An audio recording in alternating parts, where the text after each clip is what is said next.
What's going on? Boys, it's fucking nice out here. It's nice out.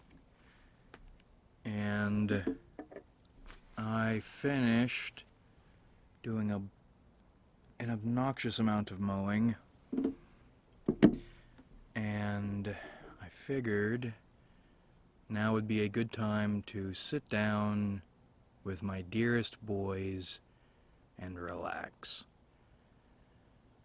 Now, I mentioned a while ago, or not a long while ago, about however many days ago, I was quitting nicotine, and holy Jesus, I don't know what the deal with it was, but that back pain was killing me, and then my mind got foggy.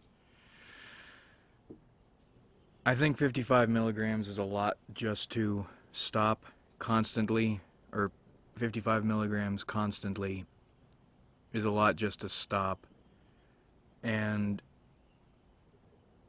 as with all addictions, I really don't want to, but something about getting nicotine in my system constantly was stressing me out. So, and I mentioned I opted for pipes, or I got my sentimental pipe and tobacco out. And when the pain gets bad, I'll get the pipe out and I'll smoke a bowl in the evenings or in the mornings, it depends. But hold on, let me light this, so I'm just gonna fucking ramble forever, hold on.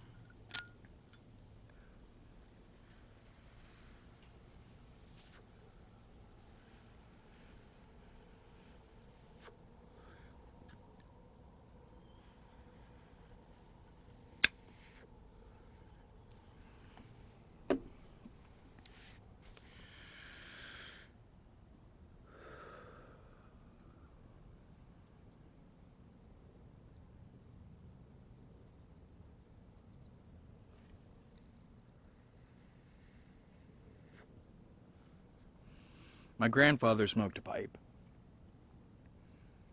I think he picked it up in the Navy when he was in Italy, and he smoked till the day he died.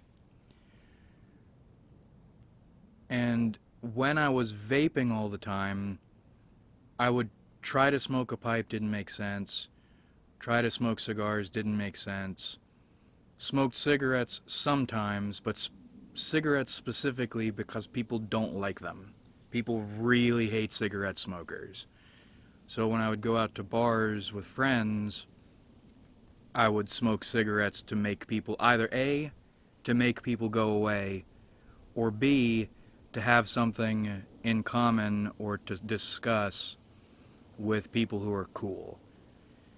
And when I say cool, I don't mean cool in appearance, I mean cool in demeanor. Because for whatever reason, cigarettes always were an excellent conversation starter, and people in those social situations who smoked were always very cool, very nice.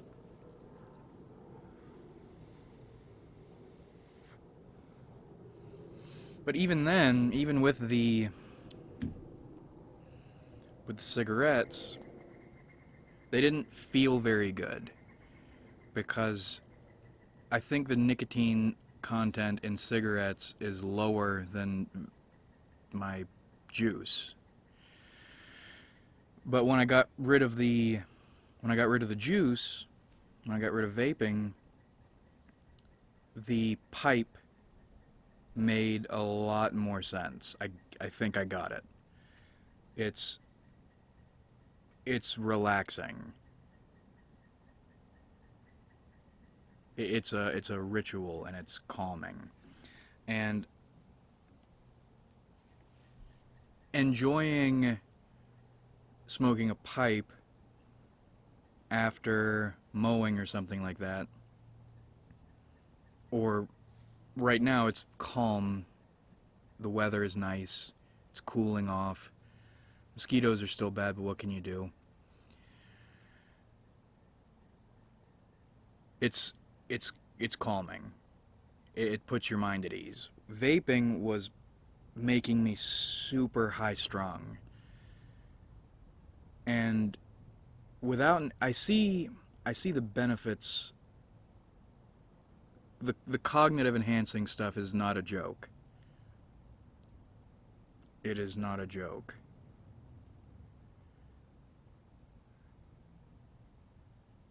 One of the reasons I started one of the reasons I started vaping was not just because I was itching for something after I stopped drinking.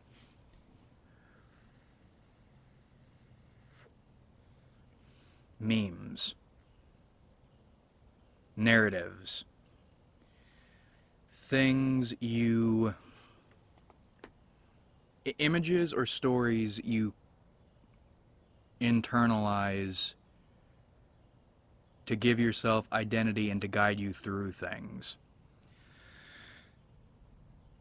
I think it was in 2016 when it started, the Zoomers get drafted meme. If there were a new Vietnam and Zoomers got drafted, they would be listening to Lil Pump and vaping and being all sorts of different things. And then of course that meme, it went quiet for a little while, but it stuck around and it has only become more relevant.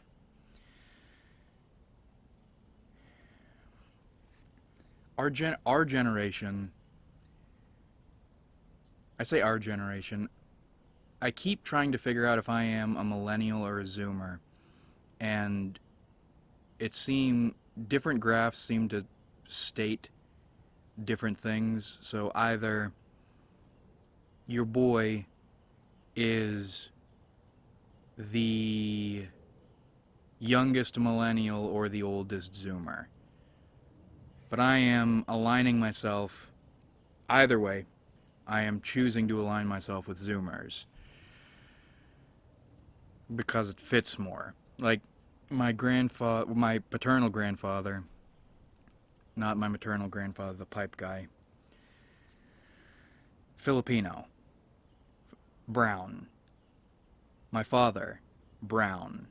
Me, my skin, white. If I wanted to, when I was a kid, I really wanted to be Filipino, and it didn't work.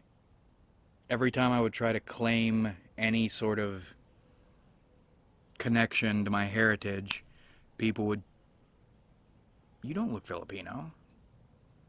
Or, two, the truer one, you have nothing in common with Filipino people. What Filipino stuff do you cook? Culturally, how does it influence you? That was actually a bad argument, because culturally, I think there's a reason.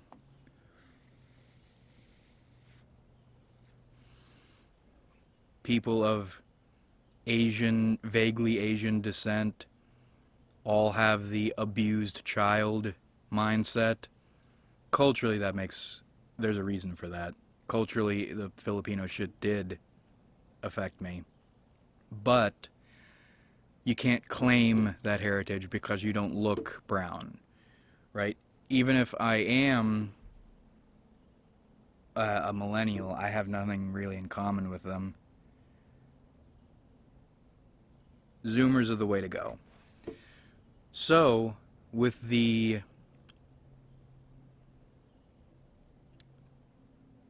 Zoomer archetype developing, stupid haircuts,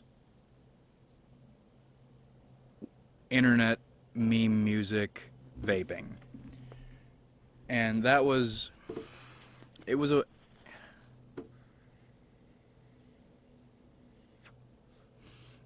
something to do to stay or not to think about alcohol, but it was also an identity kind of thing.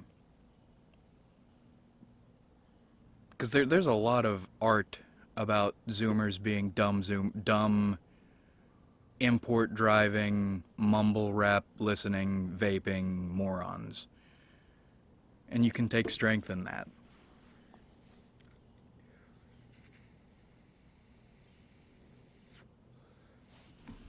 But it was stressing me. The that much nicotine constantly was stressing me out. And it didn't even feel good. There was no ritual. There was kind of a ritual to it, but not really. The pipe is a lot different. It you have to set. You can't just grab it and hit it. You have to set it up. Go outside somewhere, away, or if you're in public somewhere away, or just outside. Which, where I am, it's hot. It's humid. Mosquitoes. If you're gonna do it, you have to want to do it, and you have to set it up. You have to put some legwork in.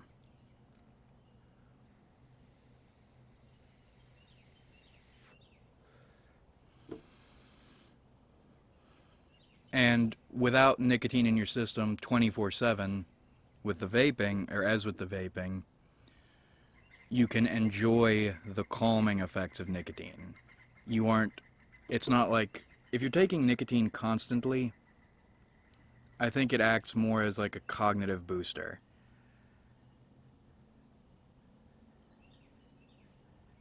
Well, it's a cognitive boost. If you're doing it constantly, it's a cognitive booster, and it keeps you focused. This way, much calmer, much more relaxing. You don't feel like you are getting ready to go into something all the time. It's a sitting back and relaxing sort of deal. Like, it's the stupidest thing. So nicotine is supposed to restrict your veins or capillaries or whatever. Not good for lifting weights at all. Before I would lift weights, when I was vaping, when I'm getting ready, stretching, hit my vape a few times, clear my head, focus, and get ready. Makes you weaker, but it improves the mindset. Maybe. But if you live in I think if you live in the South, and especially coast South,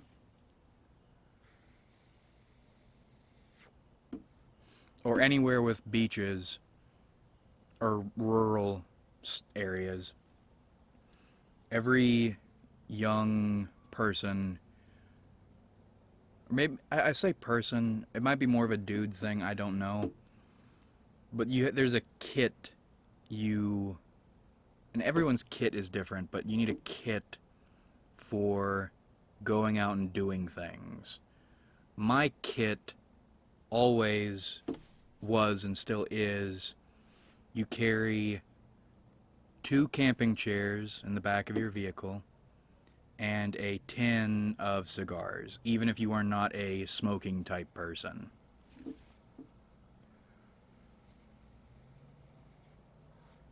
That way, wherever you and your main person go, you can set up your chairs and relax. And I forgot about the cigar tin thing. I went through my vehicle and I found my tin of cigars and I tried them.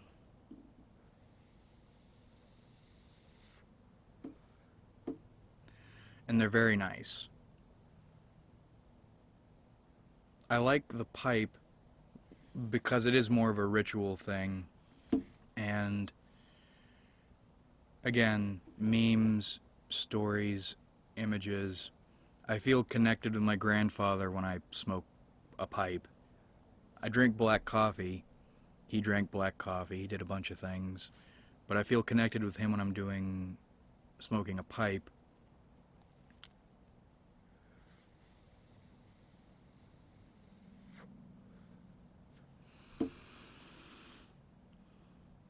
Cigars are different because, for whatever reason, my body, my flavor palette for everything has always been garbage.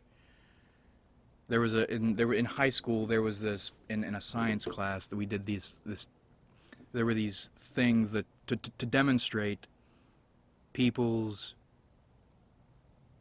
it was supposed to demonstrate a biology thing. I took it as a people's senses are different. Someone else's subjective experience will be different from your subjective experience. People's bodies react to things differently, and that's important to take into account when you're dealing with people.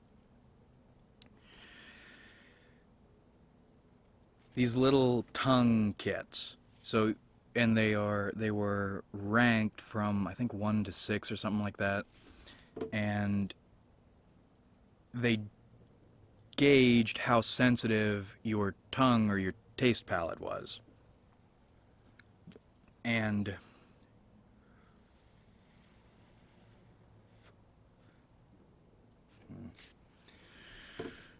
so I'm sitting there and we're passing them out, and I'm thinking, okay, well, I'm special.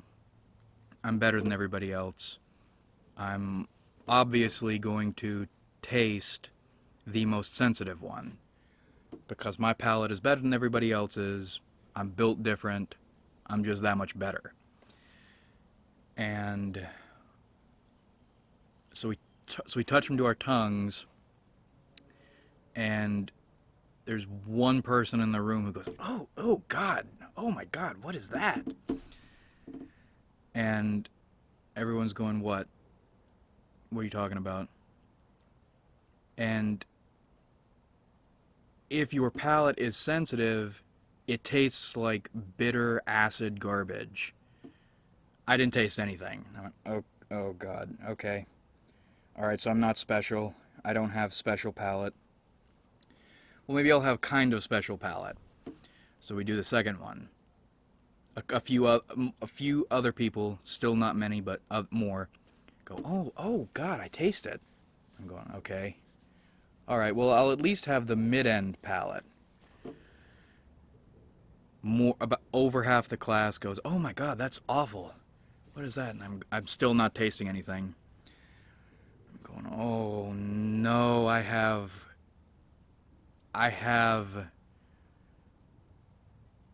primate palate. And then at the very last one, I taste it. I'm one of the last people in the room to taste it, and I finally taste it. And I'm going, oh no. Oh no. My point in telling that story, subtle anything on the physical level, I don't get. So the pipe smoking thing, part of me thinks I'm doing it wrong, and I know I am absolutely, probably, certainly doing it wrong. But at the same time, I've practiced with a pipe enough, I should be able to taste the differences between tobaccos. I can't.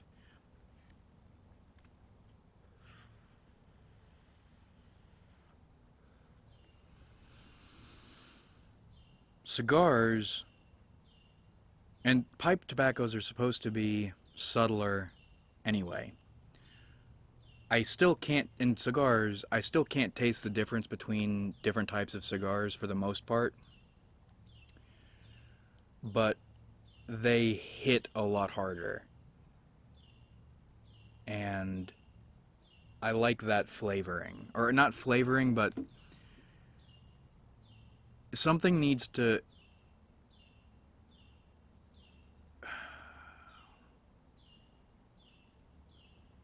Something needs to punch me in the face for me to get it. And cigars are more of a punch. Still not getting any subtlety in them, but I can taste them a lot more.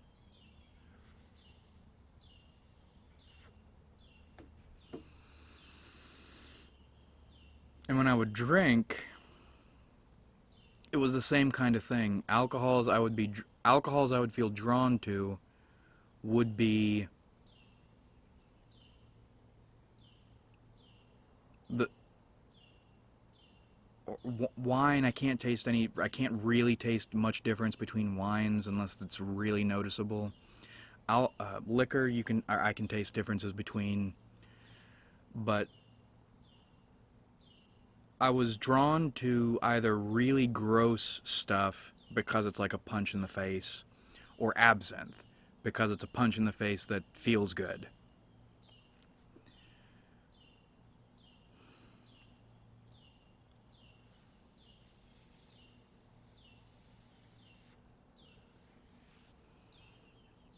And back to and again, maybe it's not just punch in the face, maybe it's also images. Or no, it is also images, memes and stuff. Hemingway liked absinthe. Not Faulkner. Joyce liked absinthe. And I'm interested in international stuff specifically because or specifically because culture is so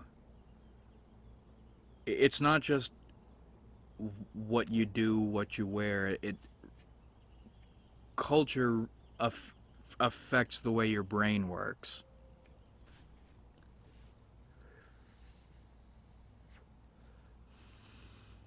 And I am not a fan of. There are two different directions we can go here. Fork in the road.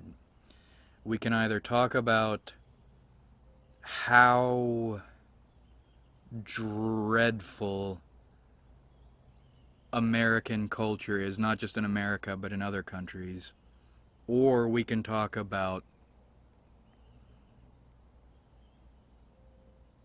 1920s Paris and modernism. And I don't have, well, I do have the energy to be really mad, but I can't edit myself with this microphone running like this. And I don't want to be really mad, so we'll talk about Paris. Seeing people for what or for who they are, not for what they look like. Gertrude Stein was an author who helped Hemingway develop the style he changed writing with.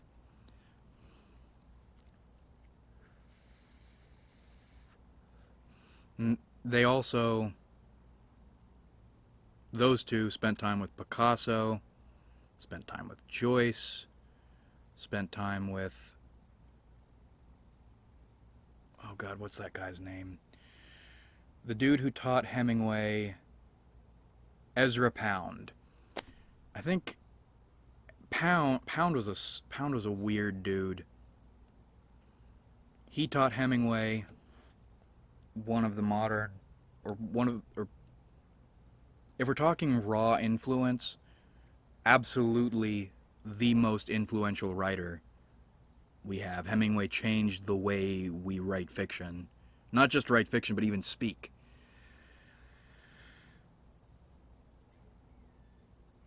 And that was Hemingway. And he taught one of the most influential poets. And I know jack shit about poetry. I don't remember if it was T.S. Eliot. It was someone like that. I think there's a poem called The Wasteland or something like that. And the guy who wrote it was one of Ezra Pound's students. Anyway, seeing people as or for who they are, not what they look like.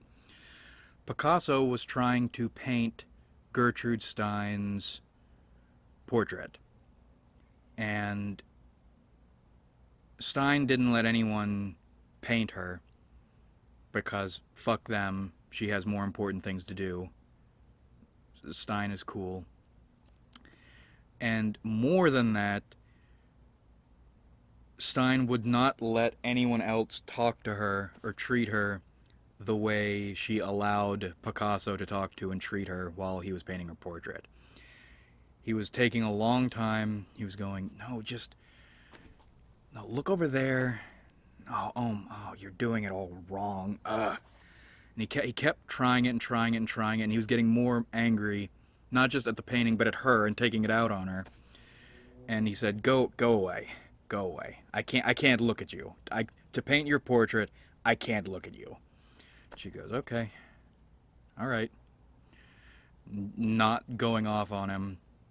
And while she's away, not in front of him, Picasso paints her portrait. And he painted her to look like he painted her face to look like a stone idol. You know ancient those ancient statues that are minimalist. In this gaudy time period, he goes back and he paints her as something minimal, but stone, and Stein means stone, and it appeals to our sensibilities nowadays, which is weird. The minimalism does. Anyway,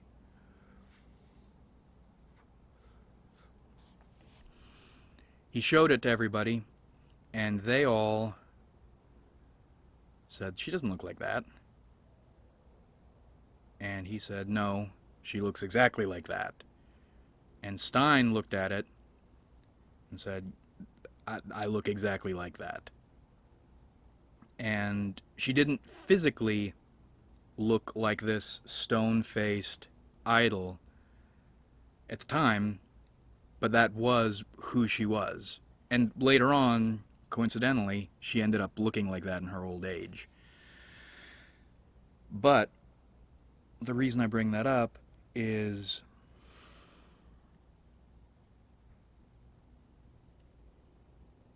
God, there is no way not to hate America.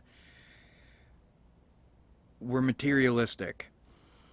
We're superficial. We're gilded. Maybe we're in a new gilded age. I don't know. And it bugs me when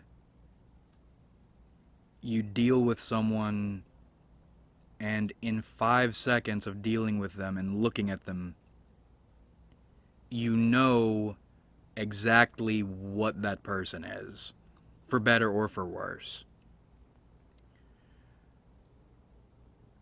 But if you interact with them as they are, not for what they look like or what they have, people get really mad. And I don't know why, because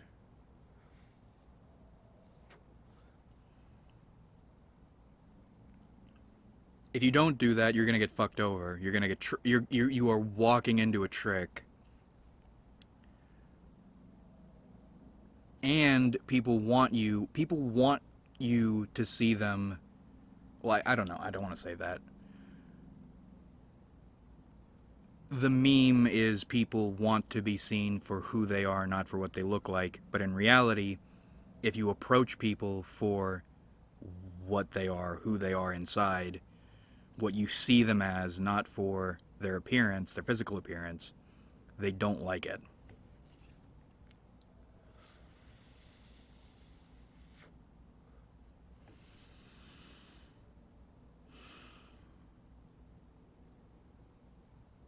And there was Paris birthed modern culture. It's modernism. All these different artists went to Paris. And they all went off in different directions and built different things, but they all came together and developed something, some kind of culture that changed the way humans approach media and culture, at least in Western countries, in Paris. I need to piss. Hold on.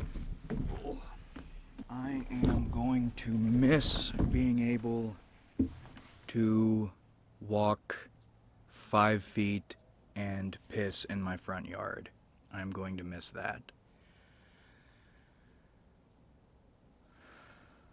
They built something in Paris. Something was happening in Paris. Something shamanistic. Something mystical.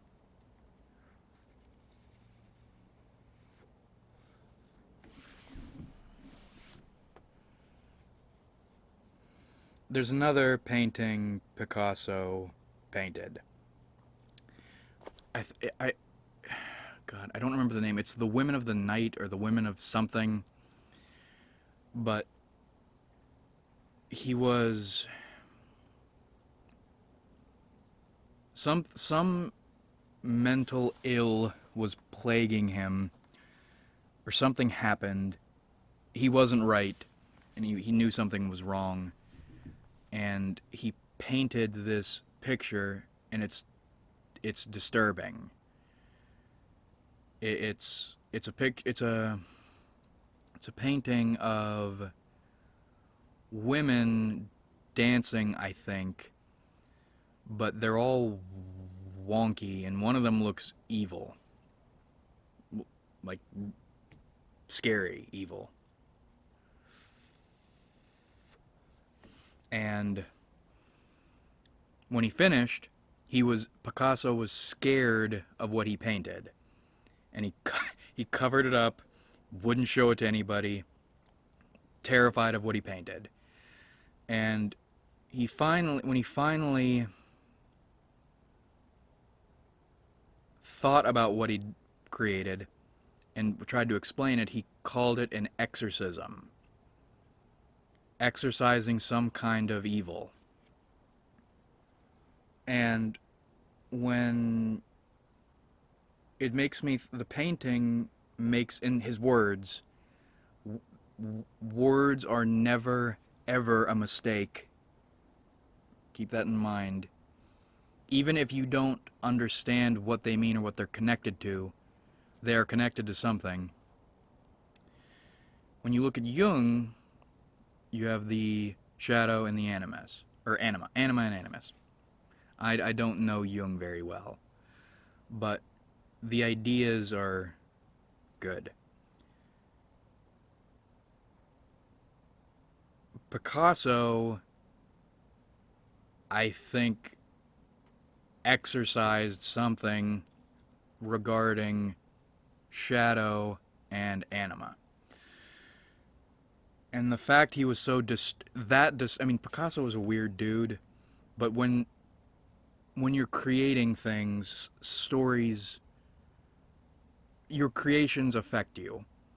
Good creations that are touching something affect you.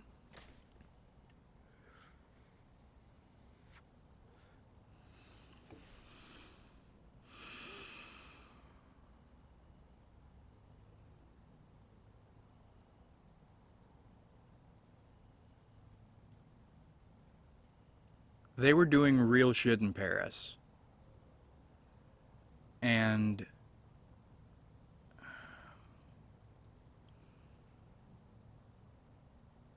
the man who taught me about all these things said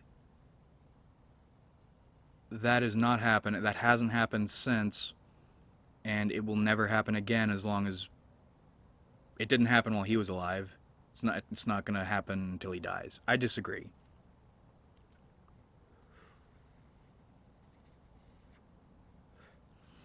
Except I think our Paris is online.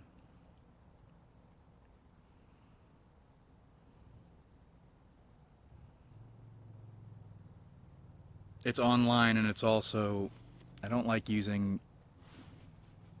fucking $10 words, but atomized.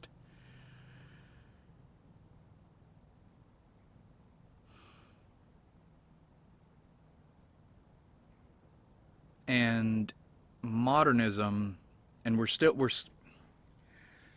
I hate how people have people throw the word postmodernism around. Firstly, if postmodernism were a thing, the way people are using it, it's not that. Or it's not always that. Secondly, we're still in modernism. We haven't left modernism. We aren't post anything. We are still deep in the trenches.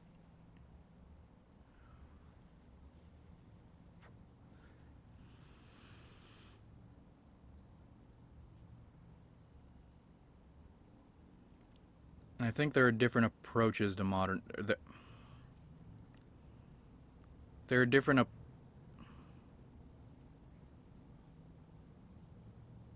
World War I shattered everything. Global everything shattered everything.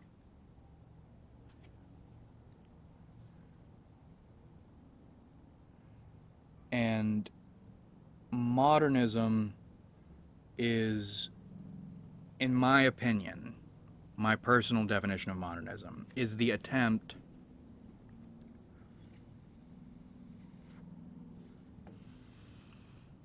to make sense of shattered reality. However you do that.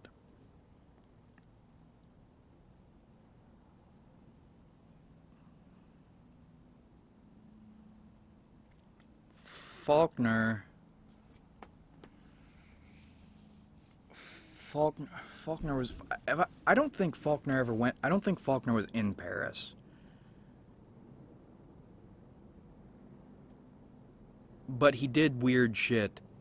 Like, Hemingway walked around... Hemingway dressed up as a... Hemingway was a soldier, but he dressed... There was a period of time when he was back home. He dressed as a soldier from some kind of division he was not part of, and walked around acting like one. Faulkner did the exact same shit. That is to say, Faulkner's a weirdo. In a useful way.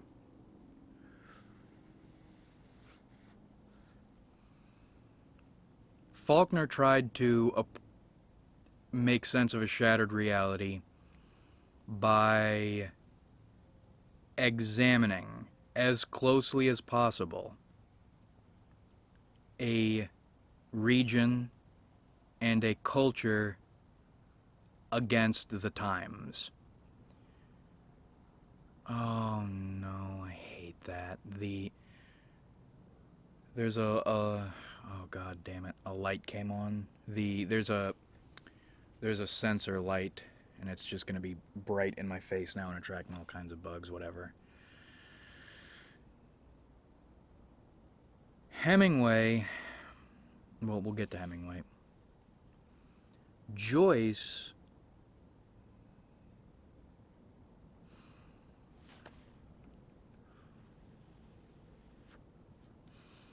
was obnoxiously well read. And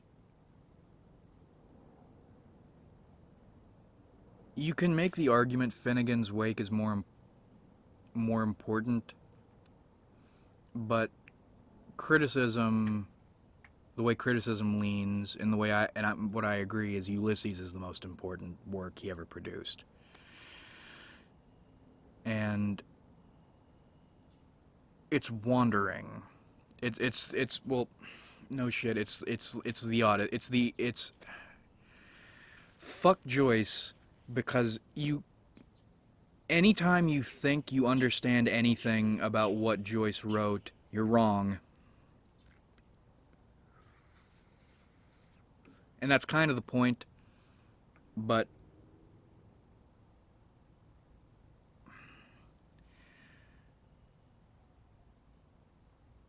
Ulysses is interesting because at some point you have to decide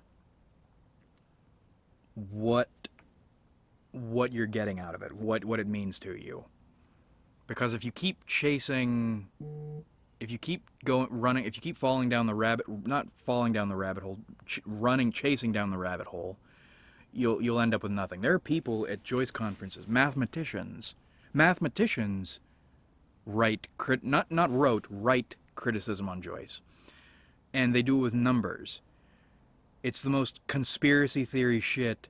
They are taking numbers and asserting there are equations in Ulysses. And interestingly enough, coming up with things, useful things. Or I say useful things, again, useful to somebody, not to me. Doesn't make any sense to me.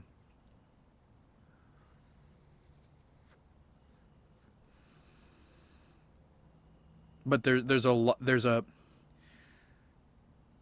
fuck value. There is a chain of logic you can follow if you piece it together. But there isn't one chain of logic. There are infinite chains of logic to piece together. Which is why, in my opinion, if you're approaching Joyce, firstly, be insane and try to make sense of it from all these different angles, and you won't. And wallow in failure and confusion. And then, again, in my opinion, decide what it means to you according to your logic. To me, Ulysses is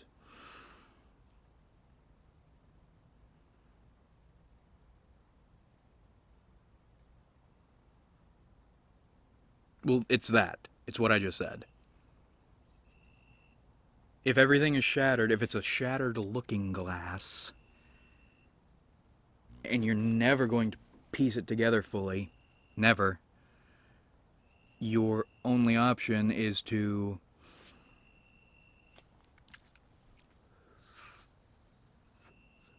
piece it together in a way that makes sense to you according to your subjective experience. I have a bad taste palette. You might have a keen palette. Our experiences are going to be different, and the way we make sense of the world, even with something as basic or as base as taste, changes everything. Or changes... That's so vague. Changes the way we approach the world and changes the way we think about things. It's nice and cool this evening, and this cigar is almost out. I might grab another. I'm enjoying our talk. I don't get to...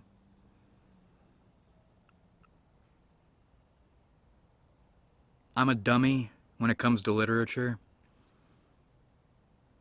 People can run circles around me. The only way I got through English courses was notes.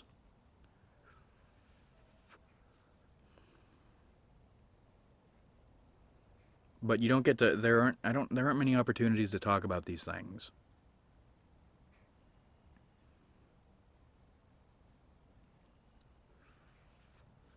Because either A... We'll go in general. In general, A, people don't know what you're talking about and don't give a shit. 2, they do know what you're talking about, but they think they are a whole lot smarter than you. And maybe they're right. But again, in modernism, in my opinion, the idea isn't to develop mastery, because that isn't going to happen. It is to figure out a narrative that makes sense according to the text, as in it's evidenced, and 2, helps you navigate the shattered looking glass thing.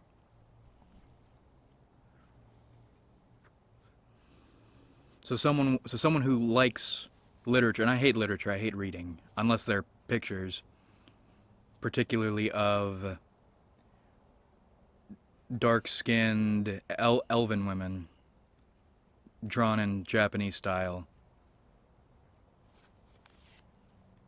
They are going to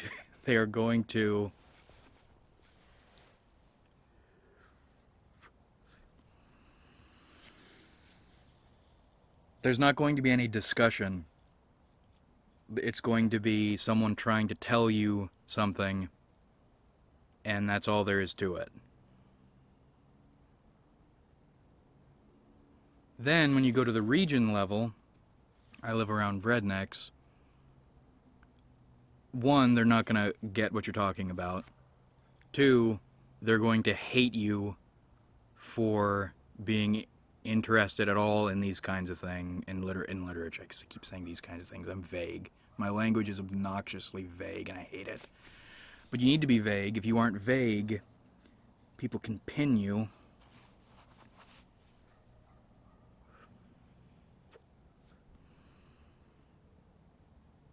They're going to hate you for being interested in literature, and they're going to see no value in it. Even though most of these people are self-proclaimed Christians, and the study of the Bible is literary criticism.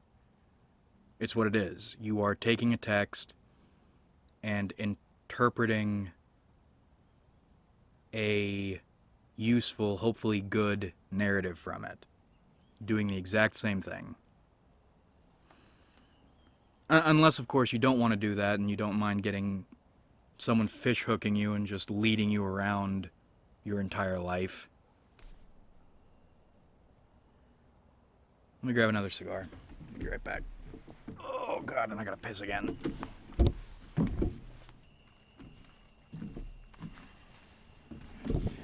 Changed my mind. I feel like smoking a pipe. Faulkner liked pipes. Don't know if Hemingway did. Pretty sure Joyce did, I don't know.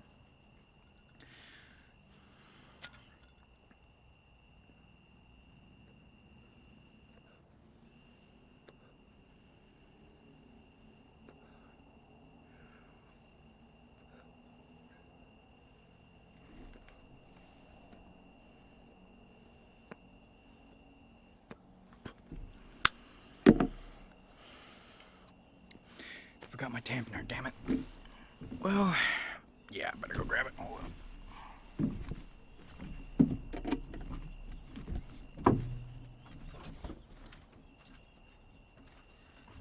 You thought I was going to be gone for another 3 minutes. It's actually right there. Oh, golly. Boy.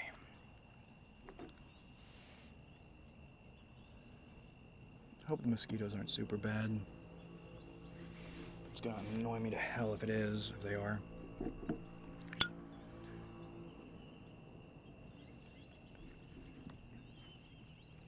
Yeah, they're getting annoying. It's because of the light. They're getting annoying. Hate that fucking light.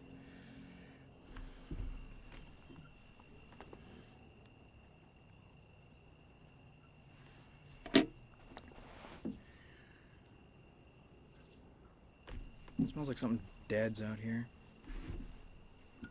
Surprise, this is a creepypasta video. This is going to be really annoying.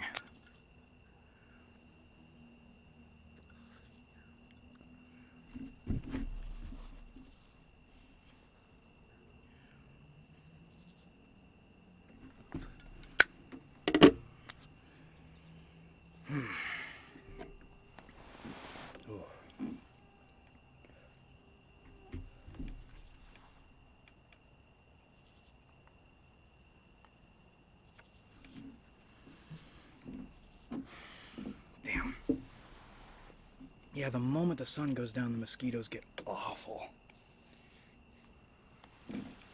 Yeah, this is complaining about mosquitoes ASMR. Fuck. Fuck. Jesus. Golly. I could probably spray myself down with... Fuck.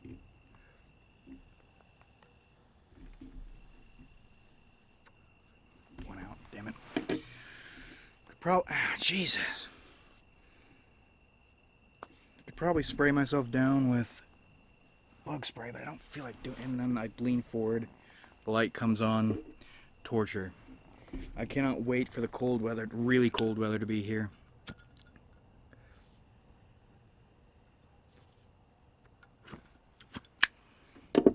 Jesus.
I'm not going to be able to focus. So we'll push through it. So, look, Shattered Looking Glass. Joyce, you're supposed to figure out what it means, what anything means to you, as long as you can evidence it. To me, what it means, as long as you can evidence it, and it means something to you.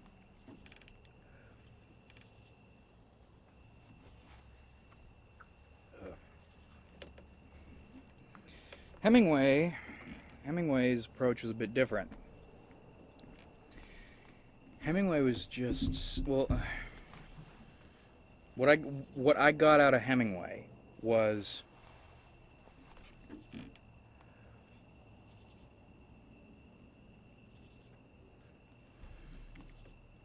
you're familiar with icebergs, right? So those are the icebergs in media or whatever. Those come from iceberg theory. That was Hemingway's thing. And that's the most basic thing you can learn about Hemingway. It's also one of the most important, if you just want a quick fix of ways to look at things.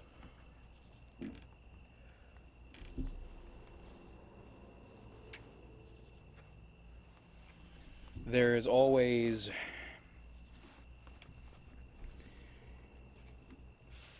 there's always something happening beneath the surface. All you see ever is only the most limited edge of a picture. Fucking the light's back on, damn you. Yowie yowie! Christies. Where I live, there are ridiculously huge mosquitoes. And it's not just they'll bite your skin. They can bite straight through your clothes. And not even like really thin clothes. I'm talking jeans they can bite through. They're huge. No exaggeration. A dime. You'll see mosquitoes out here their legs and their bodies, well, not mostly their legs, their bodies can fit about 3/4 of the way across a dime, but their legs stretch out further than dimes, and they fucking sting when they bite you. Holy guacamole, okay.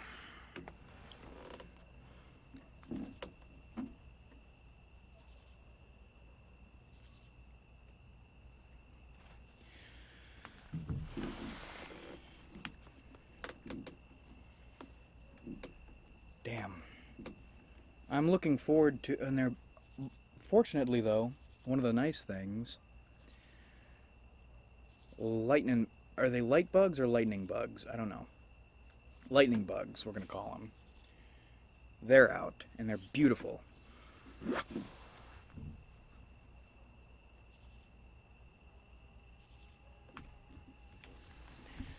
I'm distracted, so maybe we'll talk about nonsense stuff.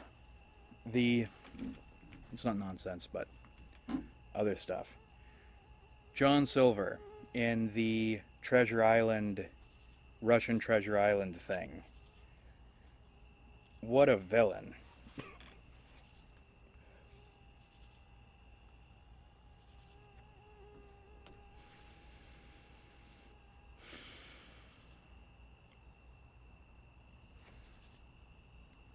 I think every sort of person needs a villain. Not a villain to fight, per se, but a villain to embody when things are ugly. You hear that? I don't know what that is. This place is spooky. We have bats out here. They kill things. I don't know if those are bats. I don't know if bats make noises.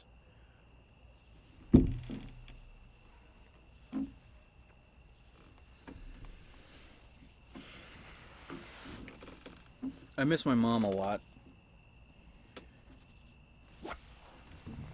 I'm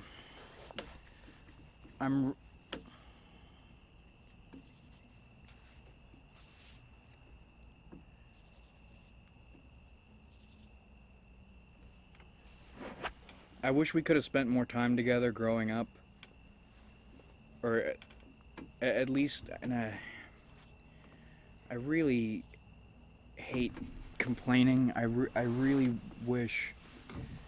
And there goes the light again. All we're doing is complaining. Fuck it. I wish we could have spent more time together when I was growing up, away from my father, because my mom is a completely different person away when my father isn't around. And I would have liked. There's my tough guy. My uncle, one of my uncles, is the most non-threatening, no offense, pushover kind of guy. Nothing really going on in his. I feel bad. He's really, really nice. Nothing really going on in his head either. I asked him one time, because I like spending time with him, what if you could. If you could go back and change one thing about your life, what would it be? Which is a good conversation question. One, it keeps the conversation moving. Two, it gives people time to talk about themselves and feel good about talking to you because they get to talk about themselves. And you get to learn, some of their history, and two, how they feel about their history, all framed as an innocuous conversation question. And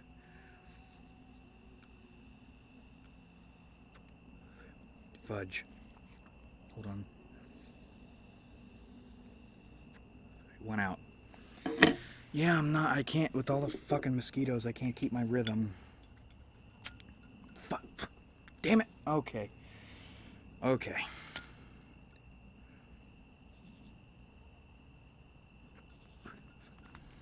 Yeah. If you're even listening to this, I'm sure this is irritating. I'm sure it's as irritating to listen to as it is to make it. His answer to that question was, there was a chemistry class I had in high school that I didn't want to take because I'm not good at chemistry, but I took it anyway and I did badly in it, and I felt bad about it, and I it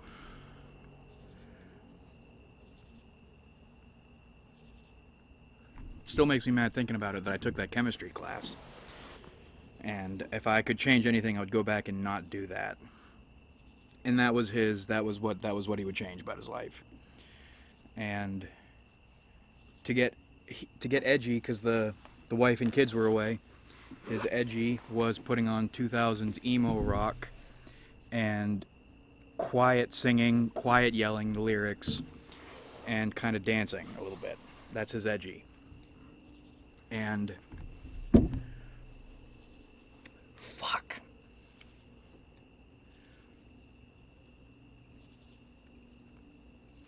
Love him. Not a threatening, mean, kill you kind of guy, right? And he's done well for himself in life. And my maternal grandfather, I'll say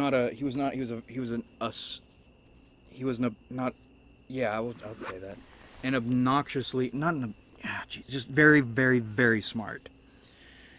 And he always turned the other cheek, even when maybe he shouldn't have. And I say maybe he shouldn't have as if he shouldn't have at any point. But he always turned the other cheek. Fighting or aggression like that's never, ever worth it. Maybe that was his time in World War II. I don't know.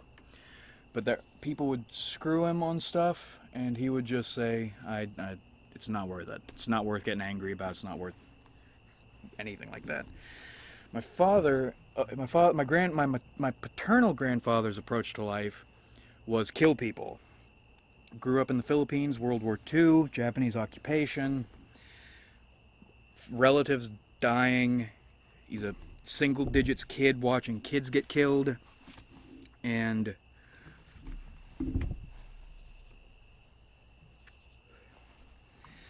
his approach to life was, so you don't like someone, you kill him. Or if you can't kill him, you beat the shit out of him. And when he was a kid, when he would, I think this was in his teenage years, he would rent basketballs to kids in his area because his sister took him in when things were getting really bad in their area, or in his normal family's area. He would rent out basketballs, and if they wouldn't bring him back, or if they brought him back late, or just sometimes just to do it, he would go beat the shit out of them. In that culture,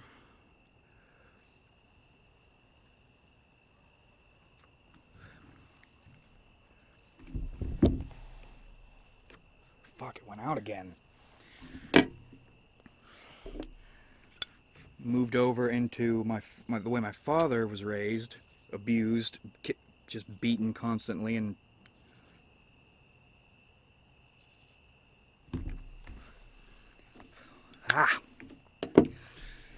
mentally tortured and shit. And he turned into a really tough, mean person who doesn't really question things, but likes people to think he questions things, but he doesn't really. Sometimes he does, sometimes he doesn't. On important stuff, I haven't seen him to. If an authority is hurting you, they're doing their job correctly, and you should aspire to be an authority who does that.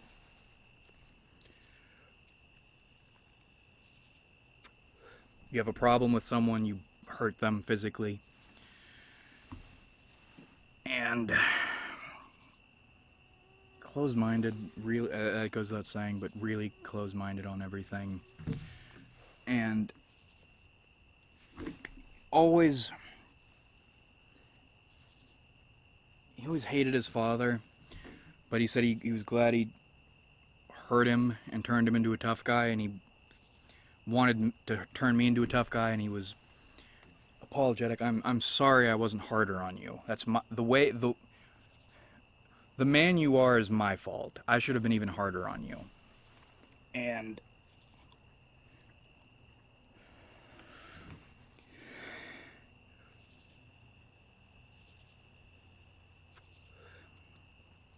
I'm gonna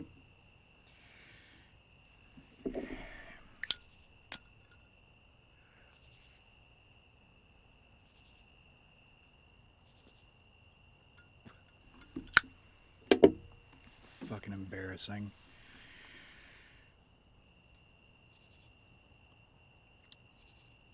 The world is a bad place. People are evil. You need to be prepared for how bad the world is and how evil people are.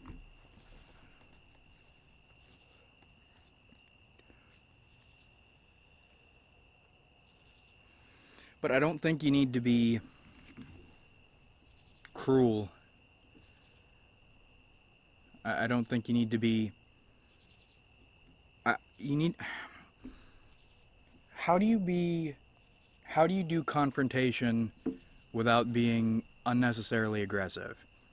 How do you become hard without being so hard you make people hate you and scared of you? And not just me, right? Everybody. A common thing everyone who ever speaks with my father always talks about is he's really scary. He really scares me. I don't feel comfortable around him.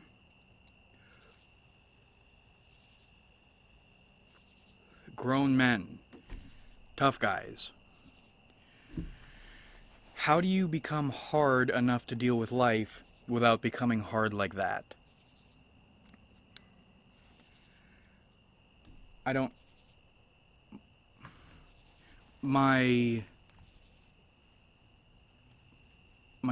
that one uncle, a huge pushover with not a whole lot kicking around in his head on that high level. No offense to him, again, love him to death. One of the greatest men I've ever known. He takes care. He was a father to my aunt's kid. Wasn't his. Remained active in his daughter's life. He was divorced. Stayed active in her life. Supported her. Continues to support her, even though he doesn't have to now.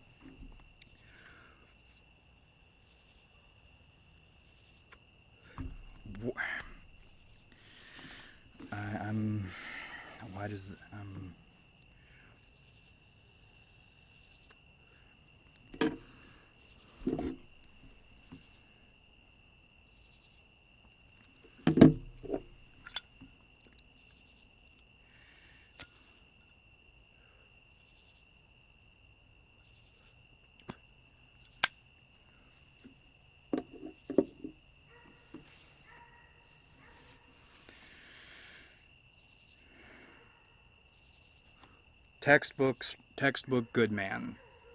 Not a hard man, not a strong man, not a mean man. My maternal grandfather served, killed people.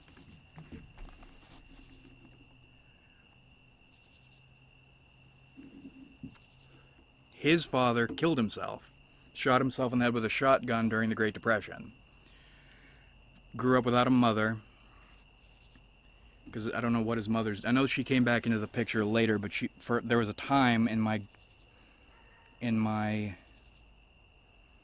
early in my maternal grandfather's childhood, there was nothing for him.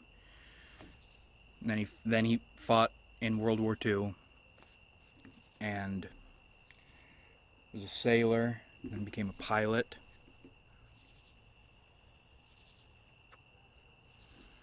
Liked studying maps, liked math so much he would calculate how much gas he would spend going this far at this mile per hour, do math to calculate change before cash registers and shit, just to keep his mind sharp. Liked traveling around.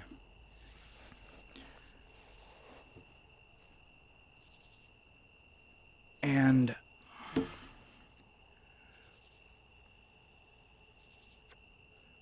always turn the other cheek. And not just that, right? There was a moment my barber, my father would take me to. My mom wanted to take me to a stylist to get my hair styled when I was a kid one time. Because if you weren't aware, a bowl cut makes you look like a coconut. And my options as a kid were either flat tops or bowl cuts.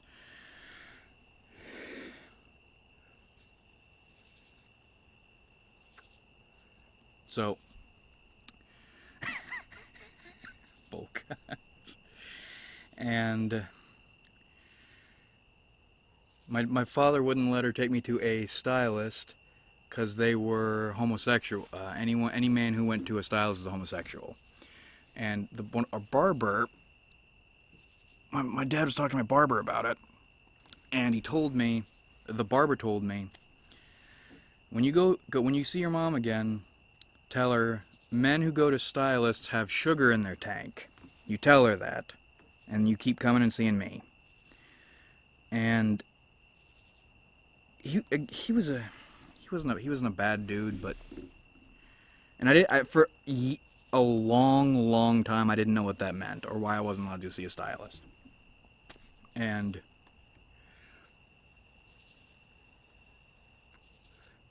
I remember my mom, when I told her that, being just not happy. Not mad, not defeated, just not happy.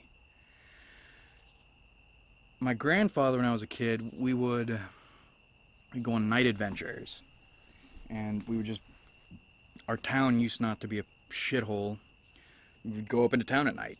He would go up, even without me there, he would go up into town or drive up around places and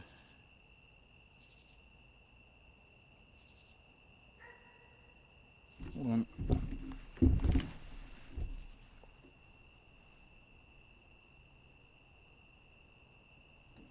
It's weird.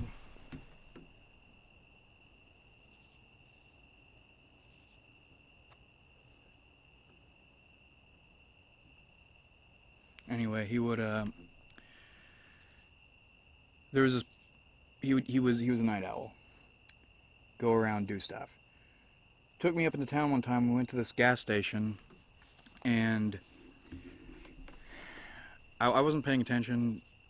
I knew the person who worked there, but I think they were a queer person. Anyway, I didn't know. I didn't care as a kid, and so we get into my grandfather's truck, and he has his black coffee, and he's smoking his pipe, and he's saying, I remember him telling me, that attendant, I don't know if I don't know if that attendant is a man or a woman, but I don't, and I'm curious, but I don't want to ask and seem mean or rude. And he was just smoking his pipe thinking about this. Like, what is this person's sex or gender or whatever? And not wanting to be mean, not wanting to be rude. In contrast, and that's in contrast with the previous story.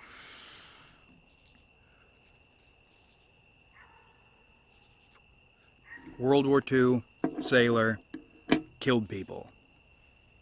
Father killed himself, grew up in the Great Depression. I don't want to be rude. I want to be considerate of this person.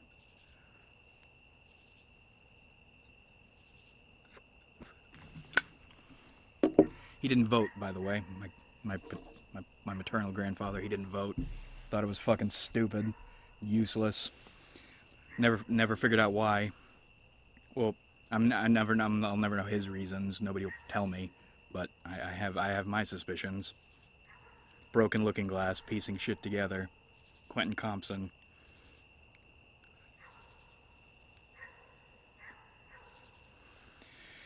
I don't think you need to abuse your children for them to succeed in the world, to survive, or just to survive in the world. I don't think you need to abuse your children to accomplish that.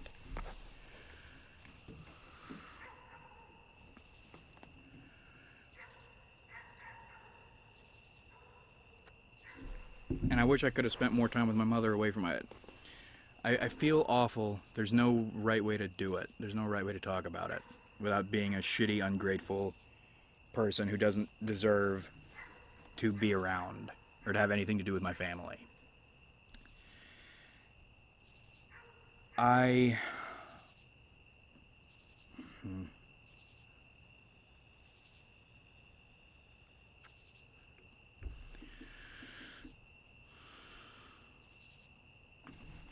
I wish I would have emotional support. My mother tried, but emotional support was never really her strong suit. And there were moments she was emotionally supportive, and it meant the world to me. That's why still to this day, you ask me a week from now, not just would you take a bullet for your mother in a split second thing. A week from now, would you take a bullet for your mother? Yes. Have to sit on that and know it's coming for a week. Yes. I wish I could have. I don't know. I would have really liked more emotional support as a kid.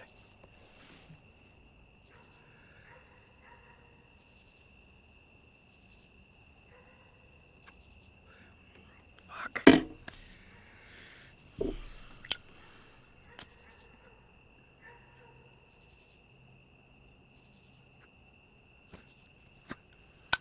My father's narrative is, well, I'm a provider. I've done what a man is supposed to do. Provided for your material needs. That's what a man is supposed to do. That's all a man is supposed to do. And I don't buy that either. I wish I'm selfish for wanting more emotional support because my mom tried on that level, kinda, but the reason I'm talking about it is the last time I saw her in person,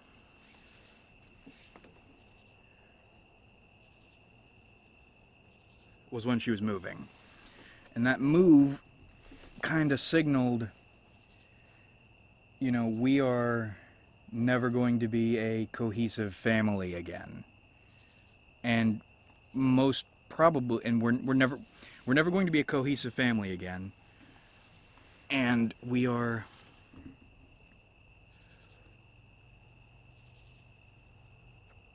never going to exist in that family kind of state ever again. And most likely, I'm never going to see, or it's going to be a long time before I see my mother in person, unless she comes and sees me. because I don't want to go out there and I don't want to go out there until I am successful, because I'm not going to be able to handle however long I'm out there. All I'm going to hear is, see how nice things are and see how bad you fucked up. This is a sort of life you could have that you are never going to have access to because you're a loser, you're a failure, and that's all you're ever going to be.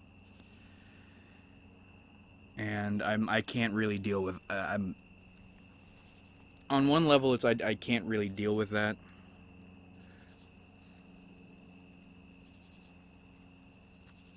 Even though everyone is pressuring me to go out there, because if I go out, it's a pressure to go out there. We want you to come out here and see this and be happy. But what's going to happen is the previous thing I said, the former thing I said. If I go out there, second reason is spite.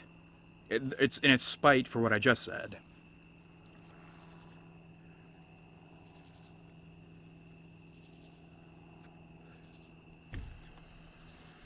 And I think I'm also hurt that my mother just up and left like that.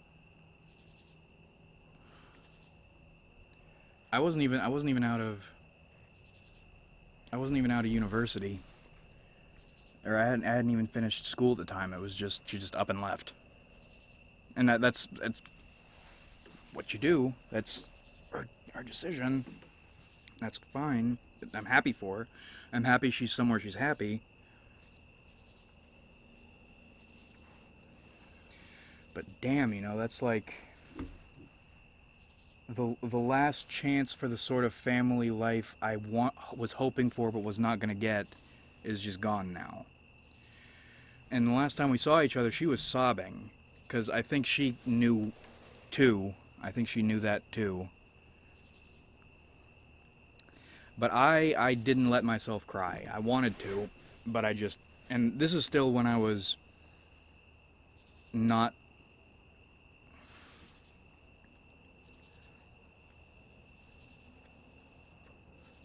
You can try to be hard on the outside and build yourself to be hard on the outside, but I'm a very, one of the reasons I like Hemingway, he was a very soft man inside. I'm a very soft man inside, and I hadn't tried to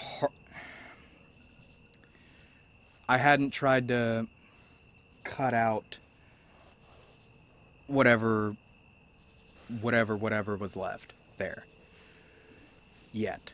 And I think that was the start of it, was saying I'm nobody gets to see me like that ever again.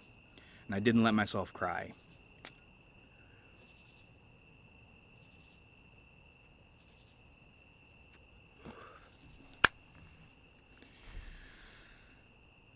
And I felt my dad was mad at me about that. My dad was mad at me for not crying, even though I'm a fucking, what are you, a fucking crybag? Are you a baby? Are you a girl? No, you're an asshole for not crying this time.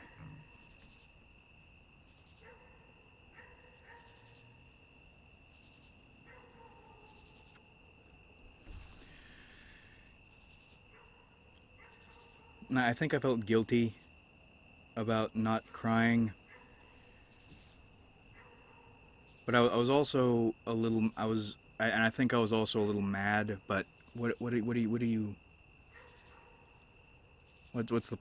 is there to be mad about? Or you not.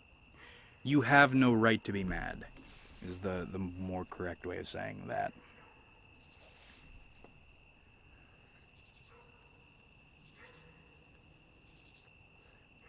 And now my mother's getting older.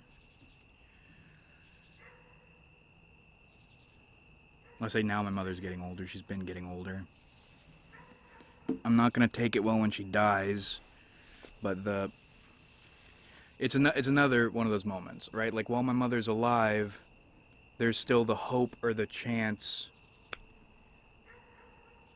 I can, and it's all selfish shit, right? There's still a chance I can secure for myself the emotional support I want. not at all considering her happiness or anything like that.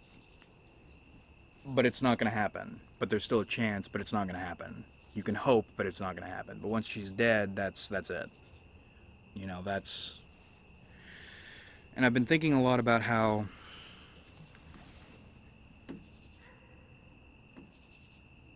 there isn't a whole lot of wiggle room in life.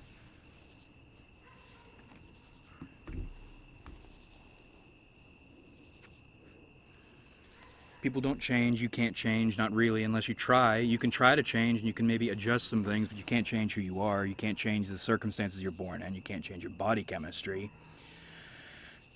You can't... You can try to change all you want, but all you'll be doing, for the most part, is either A, running from who you are, or B, adjusting aesthetic shit about who you are.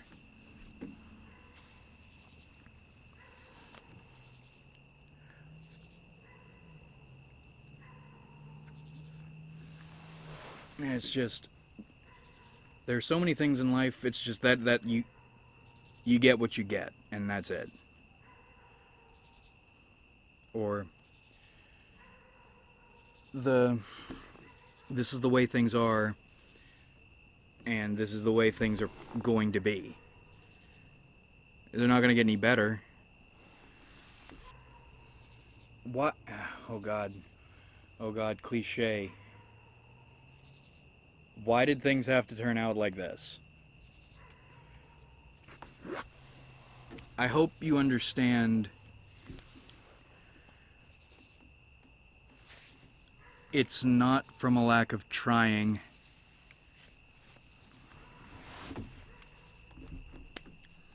It's trying a bunch of things. Stupid things, bad idea things. Just to try to get... You're trying to change the road you're on using the vehicle you're driving. It doesn't work. Not really. You can change your speed, you can change the vehicle you're driving, you can change all these different things, but you can't change the road. Or you can change where you're driving on the road. Maybe you can change lanes, but you're still on the same road. Why did things have to turn out this way? And now I'm in this weird state of...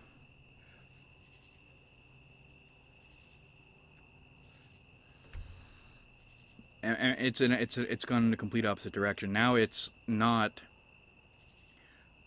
please God, let's keep trying things, and please God, just let something work.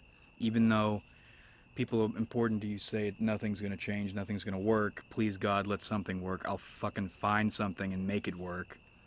And things just keep not working. Now it is, I am too afraid of...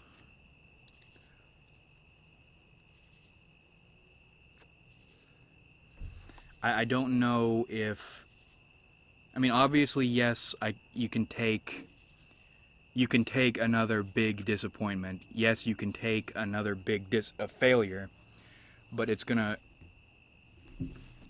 hurt a lot, and it's gonna further deepen or stack deep the precedent of things don't work. You can't change things no matter what you do.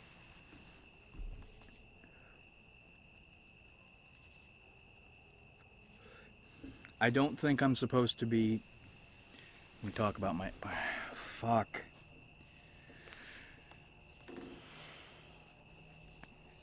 I feel like I'm supposed to... I'm supposed either to be someone or something important, or I'm supposed not to be around. And I have a... I'm still trying... I'm still there. I have a few more Hail Marys in me. And I say that like I've only got a limited number. I'll come up with Hail Marys until I die, because I'm not giving up on this shit.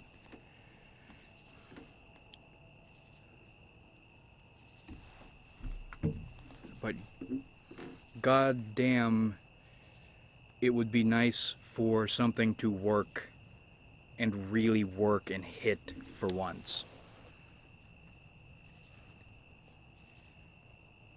Hit the way you're led to believe things hit, you know?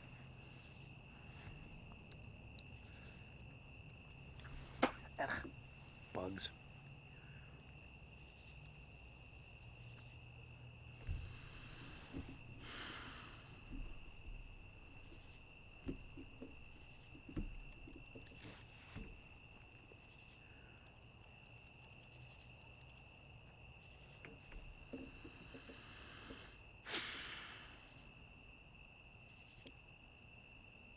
I think that'll about do it.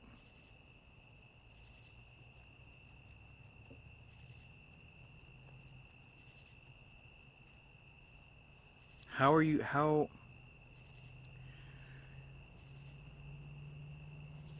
I'm trying to be a tough, strong dude, and it's not working. That's not an effective route. Turning the other cheek isn't an effective route. That's not really working. But being a good man, the way either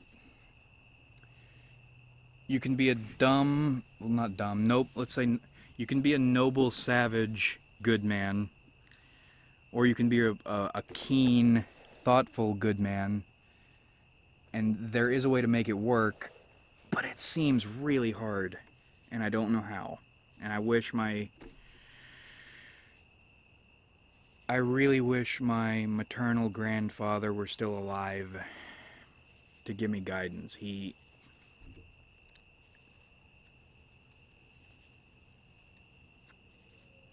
taught me a lot of good stuff while he was alive, while I was very young, and I wish he could have taught me how to be a man like he was.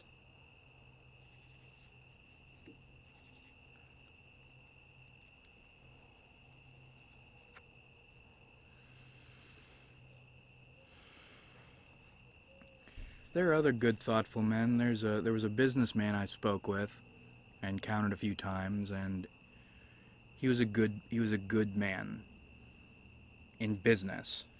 And in business,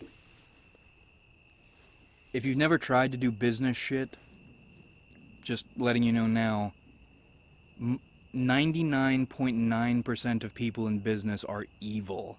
That's not a meme, that's not a joke. People will fuck you over and hurt you. And they're hypocrites. They don't give a shit. They don't care. There's not a good bone in their bodies.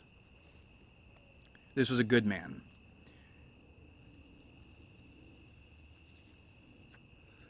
And his business practices were, I think, morally good business practices. And the worst part is they made sense. Right? On a moral and on a logical level, the way he approached business, it made perfect sense to me. That's how you're supposed to do business. You're not trying to sell someone something. You are trying to help them solve a problem. And if you can't help them solve a problem, you help them find someone who can help them solve their problem. But he got fucked over. He got royally fucked over. Not just financially, business-wise, but health-wise, and he's doing okay, but it's a good man like that, like the model of what an American businessman should be, just gets fucked over. He's succeeding, but it's like by the grace of God he's succeeding. And that's not to call him dumb, because he's not dumb. He's, again, another really smart, good man. Gentle man, kind man, calm-tempered man. But he just got fucked.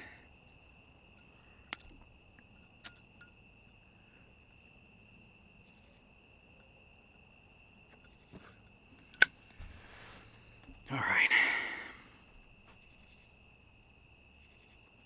Getting torn up. Not really getting torn up anymore.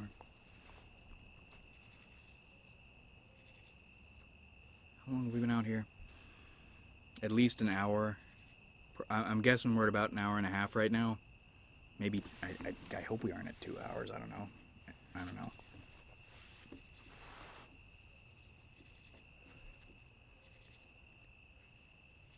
Alright, that'll about do it. You guys have a wonderful evening.